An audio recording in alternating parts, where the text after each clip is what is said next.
Hi hello friends, ಎಲ್ರಿಗೂ 13ನೆಯ mini ವ್ಲಾಗ್ಗೆ ಆತ್ಮೀಯವಾದ ಸ್ವಾಗತ ಸುಸ್ವಾಗತ. ಇವತ್ತು ಏನು ಟಾಪಿಕ್ ಮಾತಾಡೋಣ ಅಂತ ಯೋಚನೆ ಮಾಡೋಷ್ರೊಳಗೆ ನನಗನ್ಸಿದ್ದು ಒಂದು ಕತೆ ಹೇಳೋಣ, ಒಂದು ಸರಿ ಸಣ್ಣ ಮಕ್ಕಳಾಗಿ ಬಿಡೋಣ ಅಂತ. ಮಧ್ಯೆ ಕತೆ ಎಲ್ಲ ಹೇಳ್ತಾ ಇರಬೇಕು, ಚೆನ್ನಾಗಿರುತ್ತೆ ಅಲ್ವಾ? ಏನು ಕತೆ ಅಂತ ಹೇಳಿದರೆ, ಒಂದೂರಲ್ಲಿ ಒಬ್ಬ ರೈತ ಇರ್ತಾರಂತೆ. ಆ ರೈತ ದಿನಾಲೂ ತನ್ನ ಹೊಲದಲ್ಲಿ ಕೆಲಸ ಮಾಡ್ತಾ ಇರ್ತಾರೆ. ಹಾಗೆ ಹೊಲದಲ್ಲಿ ಬೆಳೆದ ಬೆಳೆ ದವಸ ಧಾನ್ಯಗಳನ್ನೆಲ್ಲ ಕಾಪಾಡಿಕೊಳ್ಳಿಕ್ಕೆ ಪ್ರಾಣಿ ಪಕ್ಷಿಗಳಿಂದ ಒಂದು ಬಲೆ ಹಾಕಿರ್ತಾರಂತೆ. ಒಂದಿನ ಏನಾಗುತ್ತಂದರೆ, ಆ ಬಲೆಯೊಳಗೆ ಒಂದು ಹದ್ದು ಸಿಕ್ಕಾಕೊಂಡ್ಬಿಡುತ್ತಂತೆ. ಅದು ಪಾಪ ವಿಲ ಅಂತ ಒದ್ದಾಡ್ತಾ ಇರುತ್ತೆ. ಅದನ್ನು ನೋಡಿದ ರೈತನಿಗೆ ತುಂಬ ಬೇಜಾರಾಗ್ಬಿಡುತ್ತೆ.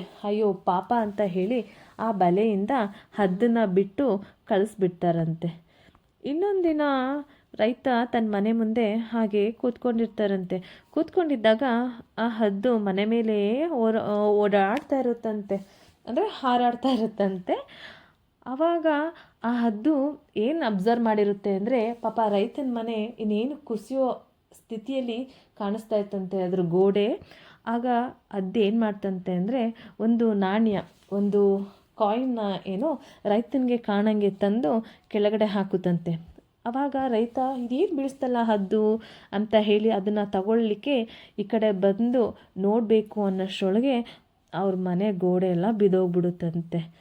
ಆಗ ರೈತನಿಗಂತ ಏನಂತ ಅನಿಸುತ್ತೆ ಅಂದರೆ, ಅಯ್ಯೋ ನನ್ನ ಕಾಪಾಡಲಿಕ್ಕೆ ಅಂತ ಹೇಳಿನೇ ಅದು ಈ ದುಡ್ಡನ್ನ ಇಲ್ಲಿ ಹಾಕ್ತೇನೋ, ಅದಕ್ಕೆ ಅಂತ ನಾನು ಎದ್ದು ಬಂದಿದ್ದಕ್ಕೆ ನಾನಿವತ್ತು ಬದುಕೊಂಡೆ ಅಂತ ನೆನಪು ಮಾಡಿಕೊಂಡು ತುಂಬ ಖುಷಿ ಪಡ್ತಾರಂತೆ.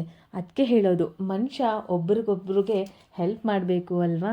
ಪ್ರಾಣಿಯಾಗಲಿ ಪಕ್ಷಿಗಳಾಗಲಿ, ಆ ಪ್ರಾಣಿ ಪಕ್ಷಿಗಳಿಗೆ ತಾನು ಹೆಲ್ಪ್ ಮಾಡಿಸ್ಕೊಂಡಿರೋ ನಿಯತ್ತಿರಬೇಕಾದ್ರೆ ಇನ್ನು ಮನುಷ್ಯರಾದವರು ನಮಗೂ ಕೂಡ ಅದೇ ಥರ ನಿಯತ್ತಿರಬೇಕು ಅಲ್ವಾ? ಇವತ್ತಿನ ಈ ಕತೆ ನಿಮ್ಗೆಲ್ರಿಗೂ ಖುಷಿ ಆಯಿತು ಅಂತ ಅಂದ್ಕೊತೀನಿ. ನಿಮ್ಮ ಖುಷಿಯಾಗಿದ್ದರೆ ನಮ್ಮ ಚಾನಲ್ಗೆ ದಯವಿಟ್ಟು ಸಬ್ಸ್ಕ್ರೈಬ್ ಮಾಡ್ಕೊಳ್ಳಿ. ಹಾಗೆ ನಿಮ್ಮ ಫ್ರೆಂಡ್ಸ್ಗೂ ಹೇಳಿ ನಮ್ಮ ಚಾನಲ್ಗೆ ಸಬ್ಸ್ಕ್ರೈಬ್ ಮಾಡ್ಕೊಳ್ಳಿ ಅಂತ ಹೇಳುತ್ತಾ ಇವತ್ತಿನ ಒಂದು ಸಣ್ಣ ಮಿನಿ ವ್ಲಾಗ್ನ ಇಲ್ಲಿಗೆ ಮುಗಿಸ್ತಾ ಇದ್ದೀನಿ. ಟೇಕ್ ಕೇರ್, ಬಾಯ್ ಬಾಯ್ ಫ್ರೆಂಡ್ಸ್.